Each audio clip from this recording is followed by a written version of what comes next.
Ալեքսանդր Թամանյանը այնպիսի հզոր անհատ էր, որ հնարավոր չէ, որ գործունեությունը ծավալեր զուտ մասնագիտական պահանջները բավարարելու համար։ Հնարավոր չէ, որ նա շենքեր նախագծեր եւ կառուցեր զուտ կացարան ստեղծելու համար։ Նա պետք է մարդկանց հասցներ շատ ավելին, քան ուղղակի տեսանելի է։ Այսքան հսկայական ժառանգություն թողնելուց հետո հնարավոր չէր, որ նա մտովի չզրուցեր հաջորդ սերունդների հետ եւ իր պատգամը չթողներ նրանց։ Մենք մտովի պատկերացրել ենք նրա նման մեծության պատգամը եւ ձեր ուշադրությանն ենք ներկայացնում այն։ Երբ երկինք իջնում էր արատի լանջերին եւ ամպերը սպիտակ շղարշի պես փակվում էին լեռներին, ես իմ հոգով էի գցում Երևանի ապագան։ Քար չէի շինիներին, այլև սրբագրում էի հողի հիշողություն։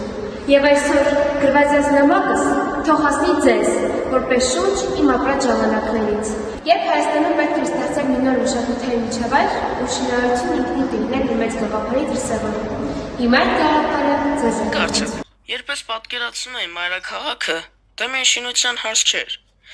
Դա Հայաստանի ոգուն նյութեղեն մարմնավորումներ։ Երևանի յուրաքանչյուր հրապարակ, փողոց եւ մուտք պետք է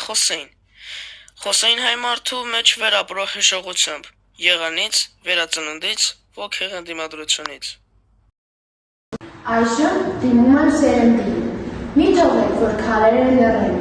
մի թողեք, որ հողի վրա կառուցված սերը դառնա անշուշտ պատմություն, ձեր գործեք ոչ միայն կառույցներ կառուցել, այլև այն դարձնել պատմություն։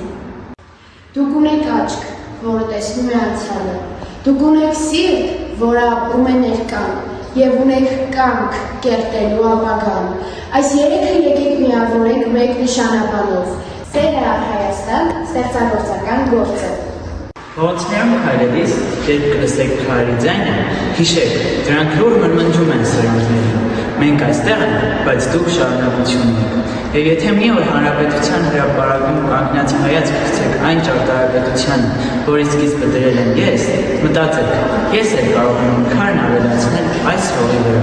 Քանզի Հայաստանը լավ շինություն չէ, այն ձեր ներսիտումն է, եւ այդ տունը պետք է կառուցել ամեն օր, հայրենասիրությամբ, գաղափարով, կրթությամբ, արժանապատվությամբ եւ ամենակարևորը սիրով։ Հայ ազգի մշակութային ճարտարապետ Ալեքսանդր Թամանյանը, որպես քար դարձած տեսիլք, ապրում է ամեն հայ երազանքում։